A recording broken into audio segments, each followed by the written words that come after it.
lógicamente está en todo el país. Y para hablar de este tema, por supuesto, tenemos a la doctora Marta Cohen, que tan gentilmente nuevamente nos atiende desde el Reino Unido. Hola Marta, buenas tardes.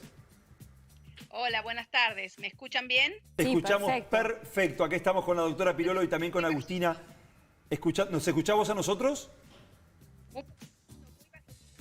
Muy bajito. Estamos ahí tratando de solucionar este temita, que nos escuches bien. Bueno, igual, empecemos y Empecemos. te adivino. Bien, bien, Marta. Bueno, lo que es noticia en este lado del mundo y también en Europa y en el resto del mundo es qué está pasando con esta nueva cepa. ¿Qué es lo que se sabe? Bueno, se sabe que esta nueva cepa habría comenzado en el mes de septiembre en el sur de Londres y en el sureste del Reino Unido, en Kent, en Essex, en parte de Hertfordshire. Empezaron a notar que había un gran número de casos en esa zona y no sabían por qué. Entonces pensaron, bueno, puede ser porque esta zona, que es una zona más afluente, las personas que viven acá se cuidaban más, son más responsables, de mayor edad. Entonces la ola llegó tarde para ellos, la segunda ola que ya nos venía afectando a nosotros desde el principio, mediados de septiembre. Y acá se hace algo, no sé si pienso que en Argentina también se debe hacer, que es un 10 a un 12% de todas las muestras positivas las mandan a hacer el análisis genético. Entonces ahí empezaron a notar que había un cambio. Y ahí fue que identificaron a 1000 pacientes que tenían un virus mutado, pero que no es una mutación, tiene 23 mutaciones. Se ha saltado muchas etapas en el desarrollo viral, al punto que tiene muchos cambios en los nucleótidos, en unas proteínas del virus, ¿no? Y esto hace que sea un 70% más infeccioso. Y notaron que esto se reflejó en vez de ser 100 personas por 100.000 habitantes en 2 semanas, pasó a ser 400 por 100.000 habitantes en 2 semanas, es decir, se cuadriplicó. Aumentó lo que le dicen el número R, ¿no es cierto? 4 veces más. Así que bueno, no aparece ser tener mayor mortalidad, pero algo para contemplar es que el grupo de edad es más joven. Las personas infectadas tienen un promedio de 41 años, con lo cual, bueno, tendría que ver también esto, que a lo mejor la mortalidad no es mayor porque las personas infectadas son más jóvenes. También se hablaba de los chicos. ¿Vos tenés idea si es así? ¿Se ha aumentado también el porcentaje de los niños? No, no ha aumentado el porcentaje en los niños. En los niños es más o menos un 50% de los adultos. Es decir, que hay 100 adultos infectados, a lo mejor hay 50 niños. Pero sí, este virus, el niño más afectado tuvo 11 años. Es decir, que sí, también hay niños y hay adolescentes. Pero nadie habla acá. Eso es algo que lo escuché mucho en Argentina. Me hicieron muchísimos llamados sobre el porcentaje de infección en los niños. No. Acá nadie pregunta eso, nadie dijo eso, no lo leí. No hay mayor infección en los niños. Lo que pasa es que los niños tienen un 50% de la infección de los adultos. Entonces, si tenés muchos más casos, también tenés muchos más niños. Lo mismo que si no es más mortal, pero si tenés muchos más casos, vas a tener muchos más muertos, ¿no es cierto? Claro. ¿Qué se sabe, Es algo similar. ¿Qué se sabe, doctora Cohen, con respecto a la vacunación? ¿Qué tan efectivas son las vacunas sobre esta nueva mutación del virus? Bueno, hasta ahora se espera que no sea más, que la vacuna sea eficaz, que la vacuna no haya que modificarla, pero bueno, esto es algo preliminar. Hay que hacer más estudios, hay que ver si el plasma de personas puedes pelearle a este virus, puede enfrentarse con este virus.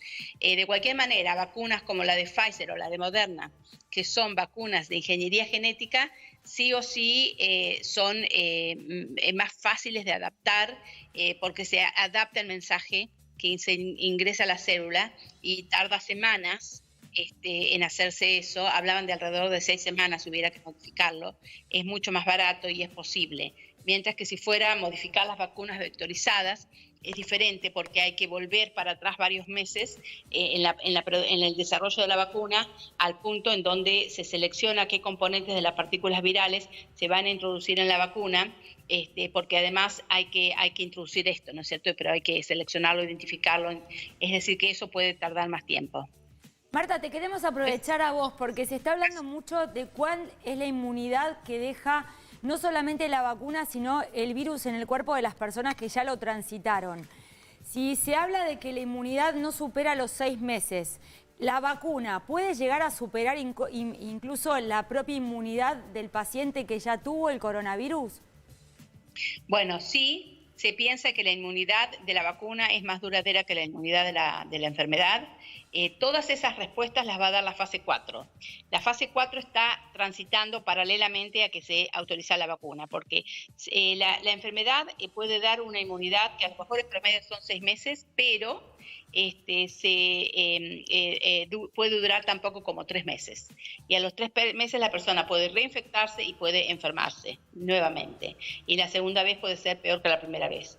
Pero la vacuna de Oxford tiene un objetivo de que dure por lo menos 6 meses la inmunidad. Es decir, que si dura 6 meses, llegó a los objetivos. Y eso es que se sabe porque este es un virus que produce una inmunidad de corta duración. Por eso es que se habla de que habría que revacunar, ¿no es cierto? Habría que dar 2 dosis separadas por 3 semanas si fuera la de Pfizer y 4 semanas si fuera la de Oxford o la de Sputnik. Y luego va a haber que, de acuerdo a lo que nos diga la fase 4, que es cuánto duran los anticuerpos en el plasma de los pacientes, habría que ver si hay que dar la revacunación a las 6 meses o a los 8 meses. Y dicen que, o se espera, que las vacunas de ingeniería genética como la de Pfizer o la de Moderna, que también se aprobó en Estados Unidos ahora, el fin de semana, sea de inmunidad más duradera que la vacuna de Oxford. Y Marta, ¿cómo está la calle? ¿Cómo está la gente en este momento en Reino Unido? Una semana tan especial con las fiestas y con la aparición de esta nueva cepa. ¿Cuál es la sensación? Bueno, hubo 2 tipos de sensaciones. Yo donde vivo no nos pusieron en la fase 4. Estamos en fase 3, nos podemos juntar hasta 3 familias, los restaurantes están cerrados, pero los gimnasios están abiertos, las peluquerías están abiertas, etcétera. Pero cuando pusieron a la gente en fase 4, sobre todo en una ciudad tan cosmopolita como Londres, y el sur, que es una zona muy rica, y ahí se dijeron, no hay fiestas navideñas, no se pueden juntar con otras familias, tienen que pasarla con su familia, los vuelos internacionales se cancelan, las vacaciones se cancelan, es ilegal dormir fuera de su casa, nadie puede venir a dormir a su casa, etcétera, etcétera. Hubo 2 reacciones. Por un lado, el sábado a la noche se agolparon todos en los aeropuertos para cambiar los pasajes, para hacerlos para adelante, para adelantarlos en las estaciones de trenes para dejar Londres.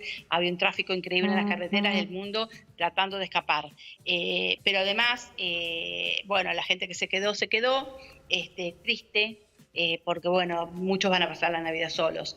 Pero después hubo otro grupo de expresiones de desagrado, porque si esta cepa surgió en el mes de septiembre y se empezaron a dar cuenta de estudiar en el mes de octubre, noviembre, ¿por qué hubo esas falsas expectativas de decir vamos a hacer unas vacaciones para Navidad, va a haber 5 días de vacaciones donde la gente se puede juntar, los restaurantes estaban abiertos en Londres, etcétera, etcétera, y de repente fue de golpe y porrazo esta decisión, que yo creo que es una decisión adecuada, pero que la gente le cayó como un balde frío, y sobre todo cuando se enteraron que en realidad desde septiembre se conocía esto, ¿no? O sea, se empezaron a dar cuenta que esto sucedía.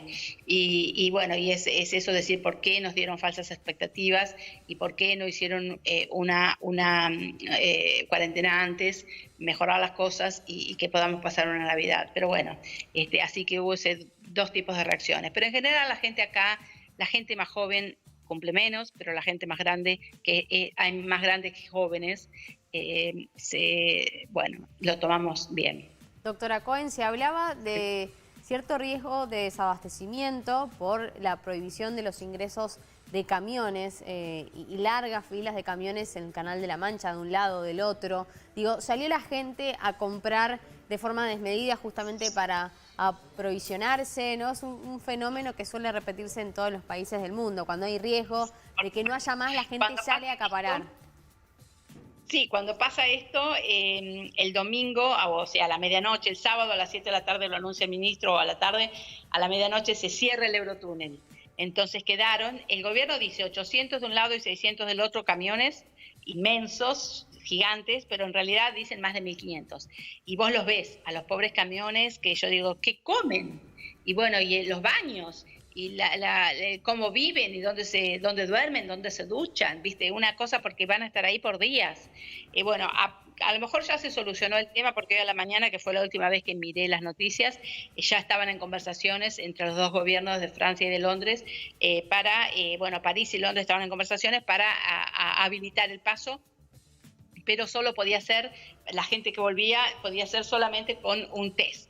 Entonces el test, estaban ahí viendo si podía ser el test rápido, que no tiene una alta especificidad, o si podía ser, pero iban a pedir una PCR.